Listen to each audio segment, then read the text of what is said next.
the most important things that people don't do is readjustments of their tone. They either speak monotone or they don't show interest. Yeah, I mean, there's a difference between having it be contrived and just and effective, right? So instead of focusing on 10 minutes, focus on 30 seconds. You need to anchor. I would insist on studying the thesaurus so you can give depth to your conversations. That is beautiful. You need to capture that moment. And if you do that, you take your pitching from horizontal to vertical, John, and that's where you stack in. As long as you're making forward motion, it's just fine, because there have been so many times in the past we felt there was no hope or it was too far away. And the next thing you know, you're able to go the distance. Today's guest is someone who embodies entrepreneurial courage and cultural intelligence.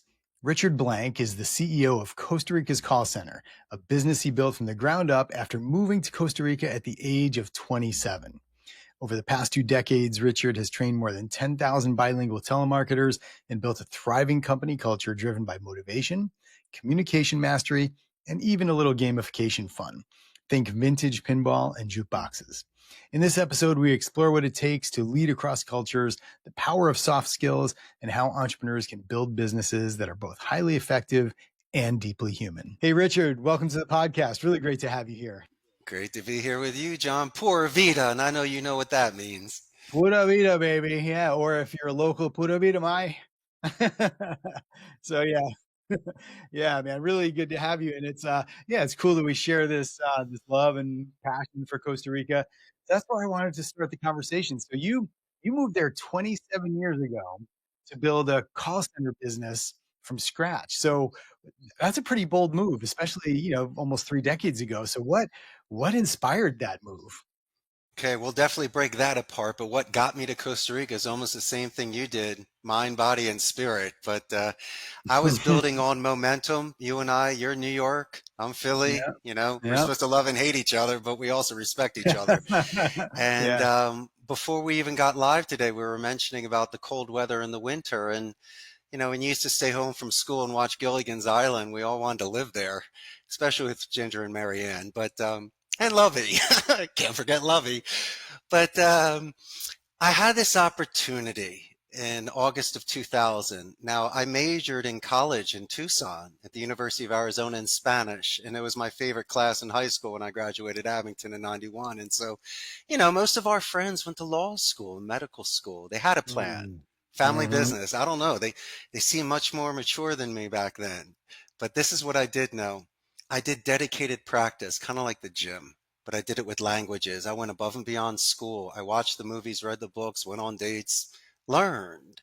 And when you live it, you can't lose. You're really prepared for it. And so when I had this 1 in a million opportunity, it was only supposed to be for 2 months. Really good friend of mine owned a call center here and said, come down, Richie, and teach English for a little bit. But you and I both know the first time we walked off that plane here, in this beautiful Central America paradise, we were going to do everything we could to come back or possibly move here one day. And so it was an interesting thing. I worked at my friend's center for 4 years, learned the business from the inside out, not at sea level. And then at 35 years old, I threw my hat in the ring, started the business, and here we are today, 18 years later. Yeah, wow. And are you near San Jose? I'm in the middle of San Jose. My call center is in Barrio Aranjuez, Okay. and I live in the beautiful mountains right outside the city.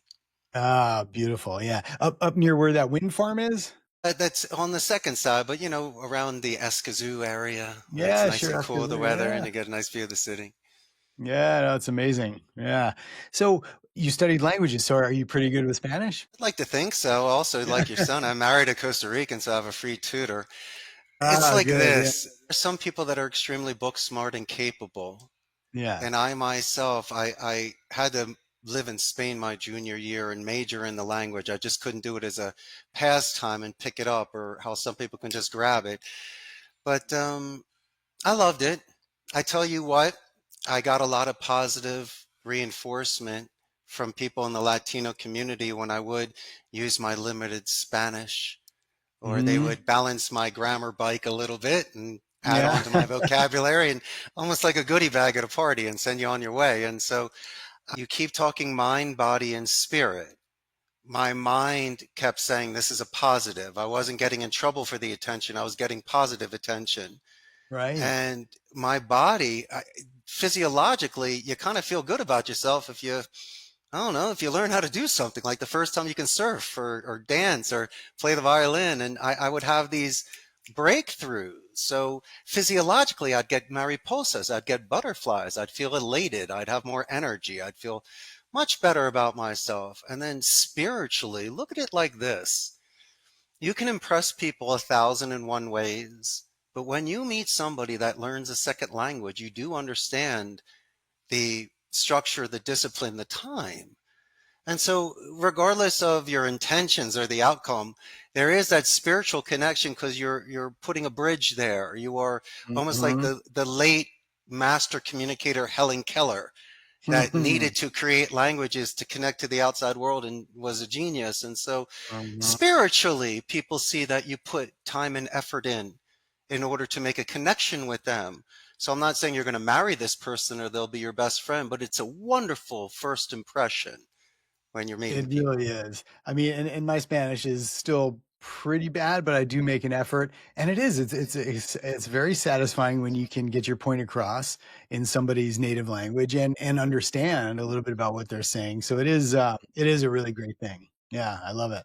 So tell us a little bit about your business now, like with the size and the scope and the types of things you do, customers you have, that sort of thing, just to kind of put it in context. Sure, we're a business process outsourcing call center. I'm a dedicated center, so the agents that work on the campaign only work for you. Blended or mixed Hmm. centers sometimes have multiple accounts. Hollywood has glamorized telemarketing and sometimes gave it a bad taste. We do not do sports books, casinos, stocks, pharmacies, or sweepstakes. So Okay. I work, it's true. I mean, I work with, we're in a strict Catholic country. It's Yeah. very important for these young ticos to be able to go home and tell their parents what they do for a living. Also, you're only as good as your reputation. It's a small country. If you do something shady, they're going to run you out of town. And so you just don't want to Yeah. do things like that. But no, I deal with sales, appointment setting, lead generation, customer support, retention, back office support. But I'll tell you what, my man, AI is definitely going to make a difference. I see it very efficient with gathering, but it will Hmm. never replace the empathy. But it Right. definitely will replace the slow worker, the one that's fatigued, making errors and just is in a bad attitude or just doesn't come to work. If there's a way to Mhm. fill out that form and take you to the 10-yard line, then the Eagles will be able to put that ball into the end zone. Just got to press zero. Even the Eagles. No, no, hey, Even, that's great. That's amazing. Yeah. mm, So you've trained over 10,000 bilingual telemarketers. Is that right?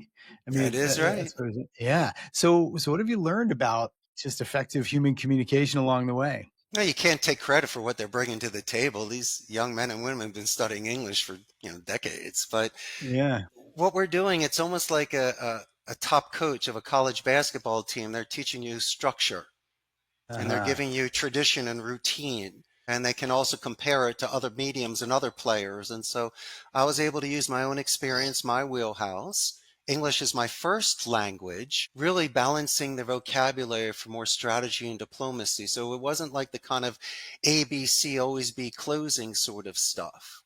What I was Mm. doing was working on their vocabulary because they were overusing the word help. So I would Mm. adjust it and use assist, guide, and lend a hand. I would insist on Mm. studying the thesaurus so you can give depth to your conversations. One of the most important things that people don't do is readjustments of their tone. They either speak Mm. monotone or they don't show interest, but these are ways to keep the conversation high and good because most Mhm. people are calling in frustrated. They don't know you yet, so you need to break that ice. And so a lot of it is just balance. Mm. A lot of it is the center. So you can gain 30-second checkpoints of time. So in a 10-minute Mhm. call, I do 20, 30-second checkpoints. It's smaller bags, smaller piles, and much more controllable. So once again, I'm not painting an entire painting here, but I was Mhm. taking it as an introduction, body, and a conclusion, and teaching them how to manage this art of speech and this beautiful dance to speak longer and convert more calls. And is it being Mhm. clever? No, it's being practiced like anything Yeah. else. And, Yeah. and we're and Sure. we're not compromising ethics, values, or morals. All we're doing is showing much more composure, Mhm. confidence, being in the now, and really having an incredible conversation when people leave and saying, wow, this is a Yeah. lot different than all the other call centers that I had experienced. Yeah, I mean, there's a difference between having it be contrived and just and effective, right? I mean, it's and listening, right? And I think, I mean, in my experience, young entrepreneurs, especially, they're really good at so many things, but one thing that I've noticed is they struggle with is talking on the phone. Like it's one of those things that maybe it's a skill that they don't practice that often, but I think the things you just talked about are really helpful lessons. I can make that equivalent to walking across the dance floor in eighth grade and asking your crush to dance. If you have the Uh-huh. guts to do it and if you do it in a certain way that's non threatening, Yeah. bold, and brave, then you have the best story for the rest of your life and you're the king of the class. And Uh-huh. so a lot of people either hate their job because that's why telemarketers, you look down on it because they hate what they do or they feel that it's shady or just not good. But your people today, these brilliant entrepreneurs, John, they're dealing with omni-channel non-voice. It's chat, email, and text, or they're using AI, which I saw so many people do their homework and write their papers for them, which is Mhm. fine. But Yeah. then they're put into that situation, my man, where they're in a general manager's office or a boardroom, or it's the $50,000 account, and they're Mhm. just not used to listening Hmm. and to transitional sentences and asking tie down sentences. Things make sense or sounds Yeah. good. They're just assuming and they're talking, and then they wonder why there's a follow-up call or send me an email. And you know what I learned to do? As I say, it's almost like when the Wizard of Oz, it goes from black and white to color. You got to Uh-huh. make things more lucido. And so before even beginning to pitch you on the Total Entrepreneur Mind, Body, and Spirit podcast, that's the first thing I would say if somebody picked up the phone at your company. I'm not going to ask to speak to John or say, hey, good morning or something, because you'd get a negative reinforcement. It's like micro expression reading, but this is done phonetically. The people Mm. would say to you, is this a sales call? How'd you get my name? Take me off your list. And my favorite, F you, click. Yeah, crank. That's a beauty, right? Like a Babe Ruth pointing home run. But there's ways to jump clouds and have romantic deaths on phone calls. So instead of focusing on 10 minutes, focus on 30 seconds. You need to anchor. First thing I Mhm. did was the total entrepreneur. I company name spike Joe. And then what usually would happen is you would ask, who is this? With the tone of Mr. Sunshine. And I would Uh-huh. use something called a buffer boomerang technique. I would I say, wanted to ask John, you about that. Yeah, I'm yeah. on it right now, Okay. my brother. All I right. would say, John, name drop you. That's an excellent question. ABC Uh-huh. is 1, 2, 3. And then you would say, Richard, what's 1, 2, 3? John, I knew you would bring that up. 1, 2, 3 is ABC. These are half moons. It usually happens 2 or 3 times in the beginning after the company name spike. So the name of your company, you're going to ask who I am, and then I'm going to say it, but I'm not going to say my company. You got to double dip. You got to at least be interested enough to know who I am. And so I got you. And I can listen to your tone on a first time read. Is it negative or positive? It can be inquisitive, but not with a distance. I'm getting closer. You're Mm. taking your ego defense from a 10 to a 6, and I'm taking that 4 and moving it forward. Do you understand that physics? It's a beautiful move. And then Yeah. finally, after you name spike, my name, company name, you like me, then I go, hey, may I speak to Billy, your boss? And you go, absolutely. I'm going to transfer you. And I go, hey, John, before you transfer me, I just got to let you know you were amazing. And I'm going to let Billy know. I get transferred because I got your pass to pitch. That's called a positive escalation, what I'm doing. Billy, your Mhm. owner, picks up the phone. Hi, this is Billy. I go, Billy, I just got to let you know John's great. Mhm. He doesn't even know who I am yet. And Right. immediately the defense goes from a 10 to a 2. I get the 8. And then he goes, who is this? Who's Richard Blank? And then we can begin. And so if you really, these are giving me some really good odds. I'm reducing the Yeah. defense from a 10 to about a 4. So I'll take a 40% default rate by anything that can go, but I'm getting a Yeah. 60% play. And that's Mhm. really good odds. That makes you a wise guy in gambling. So, I mean, I can, at least I'm going from half court, my brother, to foul shot percentages. And if I properly introduce myself, talk about you, say the name Mhm. of your company to snap you out of it because you get calls all day, Yeah. maybe your audience can just focus on the 30, the 4 steps, the name spike, 2 buffer boomerangs, and the positive escalation. And if you can do that 200 times a day and have romantic deaths where at least you got a speaking part in the role before they hung up on you, Yeah. No, it's then your audience will be able to pitch the rest of the call. Yeah, that right there is it's accessible, it's tangible. Instead of just saying, "Hey, you got to be better on the phone," this gives them something real to work with. So I'd like to break that down even more if you could. Like maybe you could use like a real example, right? Like you're calling some company trying to pitch them or something. Well, like I'd love to kind of do a play by play of this again, just so people could really absorb it. Is that Of okay with you? Yeah, Absolutely. Now, yeah, as I'm going to mention again, you have a wonderful name of a podcast, The Total Entrepreneur, and then there would be a right. pause, mind, Hmm. body, spirit. And Yeah. so So if like if you were just to call me, right? If this were like my actual business and I picked up the phone, you would actually lead with the name of the company. Is that how that works? let me ask you a question. How many Richards do you know in your life? Dozens, Do probably. you Yeah. have do you have any that are in your top 10? That's like your boy named Richard? Uh, no, not necessarily. No. Well, I got a John that's in my top 3. And so even though you're my main man, I'm closing my eyes and I'm thinking about that's how I'm going to say the name because I've said it, John, so many Ah, times. And yeah, so yeah. the worst thing you could ever do, and it's like a mystery shopper. And also, by the way, come on, Richard, step it up with John, be his better friend. But anyway, when you say the total entrepreneur, I don't know. Do you feel that you're a total entrepreneur? Do I feel like it? Do you believe in that concept?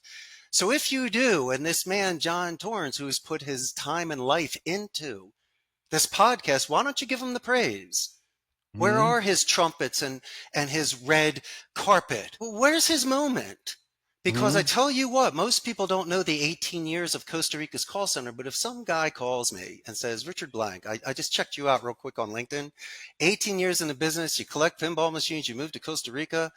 Oh my God, my heart. I know I'd say, listen, I got a credit card at the ready in 5 minutes. It's yours to lose. Why? You broke down the barrier, the fourth wall in Hollywood. You're real, you're raw.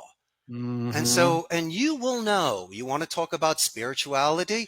You can tell through electromagnetic energy that I'm transferring to you. If you pick up that phone, that I say the total entrepreneur, mind, body, and spirit. First, it sounds like I've called before, been a guest. Second, it sounds like I am one of your top 10. And third, whoever is answering that call will snap out of that trance of rejecting people as the fire breathing gatekeeper and will Ah, stop for a second and give me my odds of saying, who is this? Compared to don't right. call anymore. I could break down any sort of phone call in any industry for 20 minutes, but my brother, unless they can get through the intro, they're never going to get it past the pitch. So it's Right. almost worthless for you and I to go through the rest of the call, but I will. There's certain techniques.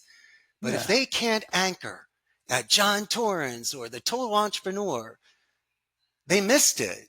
Yeah. You missed the trapeze, yeah? So say I'm I don't know, a new food item or something, and I'm calling a supermarket and I'm trying to get their category buyer because I want my food item on the shelf, right? Say it's, Wegmans is a big store in upstate New York, right? So somebody picks up and I would just actually say, Wegmans, hey, something I like about them, or I shop there all the time. Is that how that would work in My practice? favorite supermarket, by the way. Do you go to Wegmans? Oh, all the time, yeah. Is there one thing specific that's different than 4.99 or something? Do they have a special hot wing section, or do they have a cool section here? Something that's Uh, memorable about them. yeah, well, their produce and their prepared foods, yeah. If you really want to call Wegmans on that thing, I would have done due diligence, go into the store beforehand, speak to 3 or 4 people, the cashier, stocking Mm. shelves, and the manager. So what I'm calling corporate, I go, hey Wegmans, how you doing? By the way, in upstate New York, Kathy, your supervisor, is the greatest. Johnny in the Ah, stock room, my main man, and Joanne. Do you know how patient she is at the front? And they go, you know what? No one ever gives us positive escalations. All they do is call and complain and want money back. And so you huh? don't think you're going to get the connection. By the way, I'm just telling you this. Is there any chance I can speak to the purchasing director of this? Yeah, I'll put you right through. By the way, Kathy, I thank you so much. And I'm going to let John know when you transfer me to the purchasing manager. That's John picks up. Hi, John, purchasing manager. John, Kathy's the greatest. And by the way, we were talking about upstate New York with those people. And the guy's looking at his watch, and it's great because he's been getting yelled at before and after you. And so he's like, my God, I have a moment. I have, unless I catch them at a bad time, I've nailed that about 9 out of 10 times where they go, thank you, Mr. Blank. I always get these calls. And not only that with your company, but when I've just mentioned people, I've gotten upgrades on airlines, hotels, creme brulee, Yeah. better tables, or the beautiful, the best compliment of all is when I come back and they remember my name. It's not the large Yeah. tip that I left. They're like, Richard Black, my man. I'm like, Emmanuel, how you doing, buddy? and Uh-huh. and and that is what gives your mind a recharge. And so you're hitting, you're an excellent student and a wonderful teacher. You're doing both today, my main man. You're hitting it. You asked the right question. You're damn right you love that place. Or if I've never been there before, I do love ice cream. You have an ice cream place in Iowa. Never been to Iowa, but I love ice cream. But you have Mhm. to think of John and that night that he thought of his business, convincing his friends, put his own money down, the long days. And so when you say that name of someone's work with the pride that he would say it, I'm telling you, you will get yourself 30 seconds of time. And in that 30, you need to calm down. It's more than enough to spark it to make the incendio. Mhm. You just, Mhm. people are just so jumping ahead in time. They're not in the Yeah. now. You might ask me three questions. You might laugh at a joke. I might hear your Mhm. dog in the background. You need to Mhm. capture that moment. And if you do that, you take your pitching from horizontal to vertical, John, and that's where you Yeah. stack it, my brother. So maybe we spend 3 minutes in the beginning just Yeah. talking about the supermarket before my product even comes up. Yeah. So yeah, establishing a rapport, a little connection, some common experience, right? And I almost wonder how much of the problem talking on the phone comes with just the preponderance of texting, right? Because texting is very transactional by nature. Like you're not gonna Yes. have those kind of, you're not gonna do that type of thing in a text. You're just gonna get right to the point. And maybe that's translating into phone calls. I don't know. You're yes or no, there's good structure to it. I'm going to use things that we did prior to this podcast. You go, Richard, I got a list of all these questions that I want to make sure I ask you, but I also want it to be loosey goosey. And I go, you got it, John. And so that's the thing. Most people are programmed like that, where they're either thinking of that next question or Yeah. they're just trying to get through the list. So it's almost like carpet bombing. And it's just, that's the thing, because sometimes these conversations could be completely off of your 10 questions where you almost have to put it away Yeah. and let it go where it needs to be. But I tell you what, my man, the thing that I've seen is most people don't ask second or third questions. You could ask me the question, I answer it, we move on. I'll give you the greatest example, and it's actually helped me a lot. When dogs are barking in the background, Huh? because what happens is I can't hear you. And I don't want to say, excuse me. I would say for my clarification, is it A, B, C, or one, two, three? But I will do this. I'll go, hey, John, I love dogs. You go, yeah, me too. I go, what's the name of your dog? His name is Champ. What kind of dog is he? He's a German Shepherd. And my favorite, how old's your puppy? He's 10. I'm like, all right. And then you go, okay, Richie, I'll put him outside. And then you put him outside, you come back. And what happens is I put those notes in. So when I call you back, I ask how Champ's doing. But that's not the point. It's a perfect anchor, and a lot of the times calls can get killed by bad cell connection, kids crying. I mean, if you watch The Wolf of Wall Street, people are always busy and they got to go. That's why you got to sidestep and glance over that stuff and keep moving. And so that's why you got to move quick. And just by asking those three questions, it's 10 seconds. It's not going to kill a Yeah. call, but what it will do is once again readjust the tone, because I keep saying for my clarification, for my edification, not I'm sorry, excuse me, because I can't hear you, man. And so Yeah. there are ways inadvertently and passive aggressively to bring it back as well. And your audience just needs to breathe, concentrate on the core, listen. If they hang up on you, they're doing you a pleasure. But if they don't, then hold out instead of take. And it's easier said than done, but we have the resources to record ourselves, and you'll see that you're speaking too fast or too loud, and you need to pause before names and numbers, emphasize personal Mhm. pronouns, the your and the are. This is ways to get people's attention spans back. Yeah. It almost feels like, if you're not asking a follow-up question, or on the one, so, he ask you a question, you answer it, and then I go to my next one, maybe I wasn't present enough to listen to what you actually said because I didn't have a follow-up, right? So I don't know, maybe you experience that too when you're on phone calls, but You could say, do you have an email address? Sure. And I go, how long have you had it? Did you ever change it? Were you creative with it? There's sometimes you don't ask second or third questions, but when Right, your dog exactly. is You're right. barking, and I do love dogs, and I love Costa Rica, and I'm going to try to find in upstate New York, so I'm going to tease you. I need that. Why? Because when you have your pyramid, you have the apex, and the only way for me to capture that 1% of magic dust is to have a connection with somebody and to be able to show them my sincere interest in Yeah, something. Because you can tell I yeah, do love dogs, love being on this yeah, podcast, and so yeah, it's okay if they by default can't do business with you, but they can't reject the fact that you are interested in them and excited. I mean, I've had people go, man, I wish I could do business with you because you sound like the greatest person to work with, and then you get phone calls 6 months later and you're like, hi, this is Joey. I'm like, hey, what's up, Joey? You know John Torrens? I'm like, my main man. He goes, yeah, he talked about you. He said he didn't need call center services, but he said he had one of the greatest conversations. And you mentioned the person that worked with him and you were excited over his dog. And he said you were just a great guy and I should give you a call. And so I get those things organically, my brother. I get it the natural way because I'm consistent. yeah. I'm not just the guy that knows 5 minutes and has to remember it every day. Oh no, you could ask me the same thing. The only thing changing is my hair. But I'm the same guy that you could have met 18 years ago. Yeah. Now, so I mean, I believe this is a lost art or something that we should be teaching young people, especially entrepreneurs. So is this like, did you take a course in this, or is this just the way you're wired and you're naturally good at it? Or I mean, I'm sure you practiced it, but how do you develop these skills? I studied it in college. It was my Hmm. minor, communication, Uh-huh. which was a lot of fun. Communications. Yeah. but Yeah. but Yeah. isn't it nice to make a friend? Isn't Sure. it fun to learn something about somebody or and vice versa? And when I was here, it stripped away all the benefits I had from being from the United States and Philadelphia. All that stuff didn't matter here.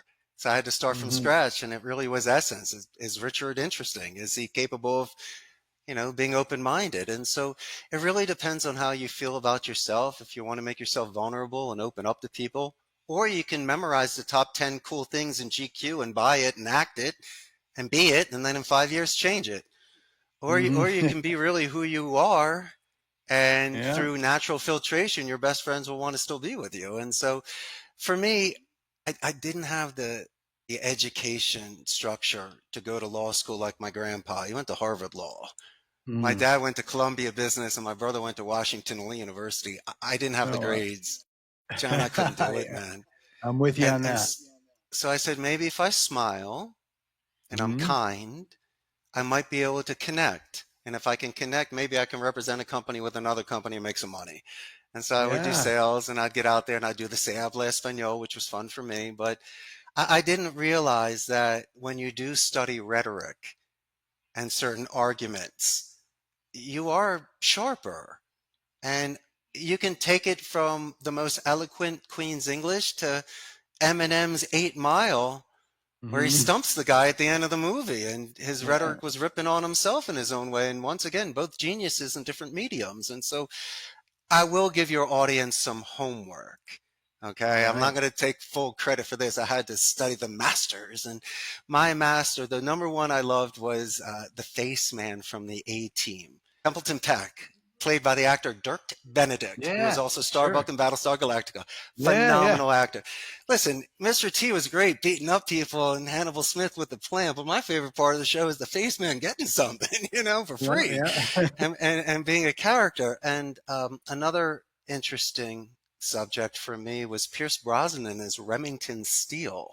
Ah. I took my English to Anglo-Saxon to British, or he's, the Irish or Scottish. And so I learned even more advanced vocabulary and grammar. I had to look up half the words on that show.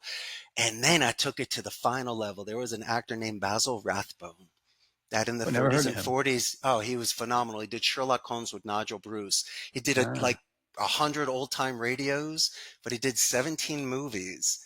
Now, imitation is the best form of flattery. And if I came on your show acting like him, you're like, dude, what's wrong with you? So there's nothing wrong with admiring the art, taking what you can, which is applicable to today's audience. But I was studying the most phenomenal speech, delivery, composure that I ever saw. And I got to give Basil Rathbone the most credit.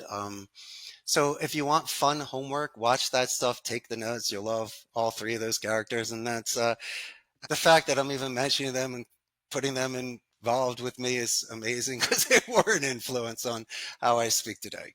Yeah, no, that's important. I appreciate that. So let's talk about you for a minute. I mean, you're a successful CEO. You're a busy guy. You got a lot going on. What are some of the things that work for you, just to keep yourself grounded and mentally, physically, spiritually healthy? I'm fulfilled. Ah, Yeah, I feel okay. I have a good structure with the gym. I work out every day, so I have richer time to decompress. I like to wash my convertible and play pinball on Sundays, so I have that time too in my hobbies. But I've paid it forward.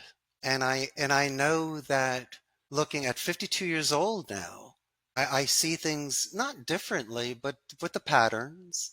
And you were mentioning 10,000 people. That was a gift to be able to spend time with 10,000 people and to share ideas. Now, I'm not saying that I'm the greatest speaker ever, and Zig Ziglar and these guys that write these sales books and Tony Robbins and stuff, they're incredible people. I was just my own prince.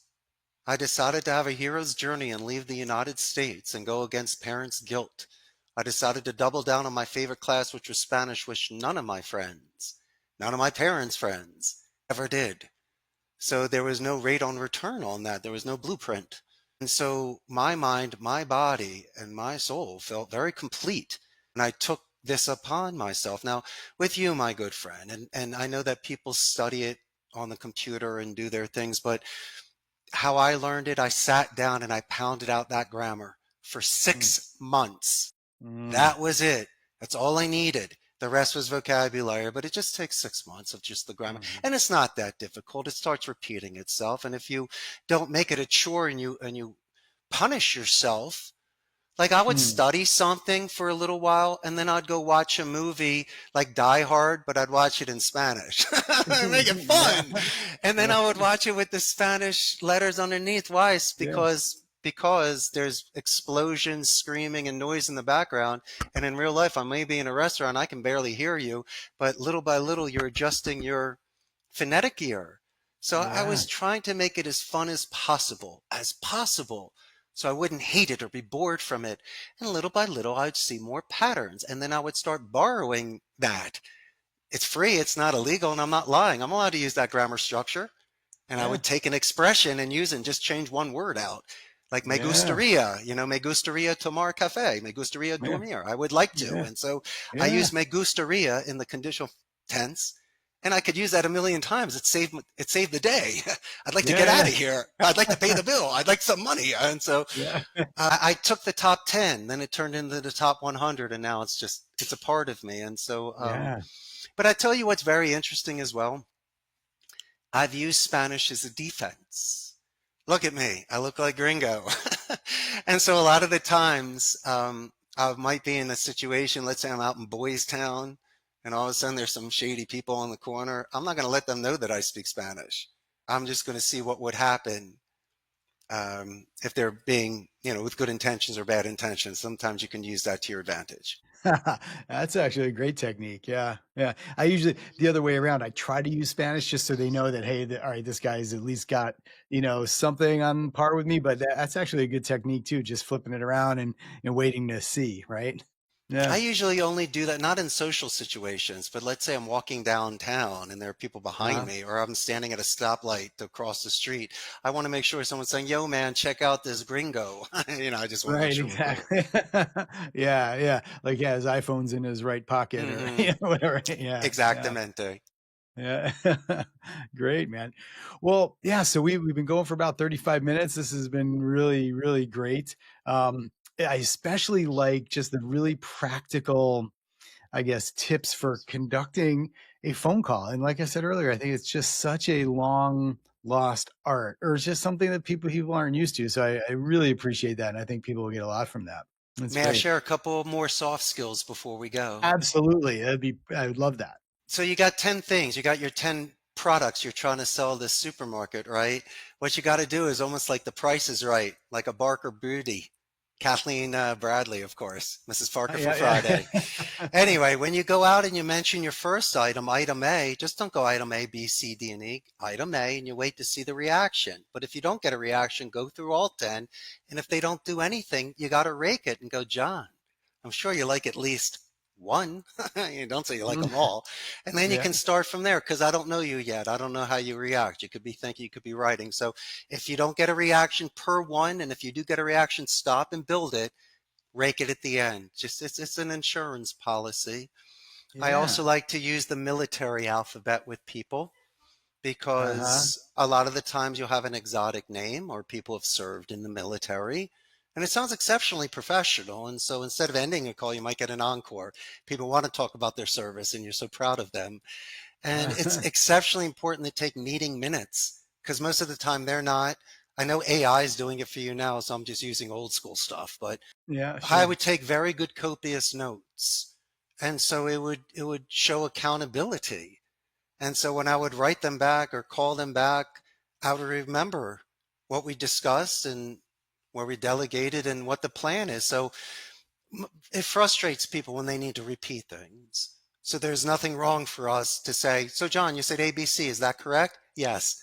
Thank you. And then you move on. So I like Yeah. catching tails. And it's nice to do because if you're talking so much about something, just make sure I say, okay, upstate New York. Awesome. And then we go to the next one. So you know that I know that you know Hmm. that I was listening. But my Yeah. final thought for your entrepreneurs for a beautiful center is just don't be hard on yourself. Mm. Regardless of the outcome, be able to look at yourself in the mirror, give yourself 5, and just know that it's your pace. It's your Hmm. rhythm. Okay. And you can't really compare it to anybody else. As long as you're making forward motion, it's just fine because there have been so many times in the past we felt no hope or it was too far away. And the next thing you know, you're able to go the distance like Chuck Wepner did against Ali. You just take it round by round and minute Mm. by minute and just enjoy what you're doing. The moment that you hate the business and you only do it for money, come on, man. If you're that talented, you can make money 1,000 ways. So Hmm. so just don't force the fit. That would be a terrible Hmm. thing to do with your time. That is beautiful. Yeah, that's great advice. Thank you, Richard. You're welcome, my man. Thank you so much for listening to the Total Entrepreneur Mind, Body, Spirit podcast. If you liked what you heard or heard something interesting today, please give us a like, share a comment, or better yet, subscribe to the podcast. Thank you.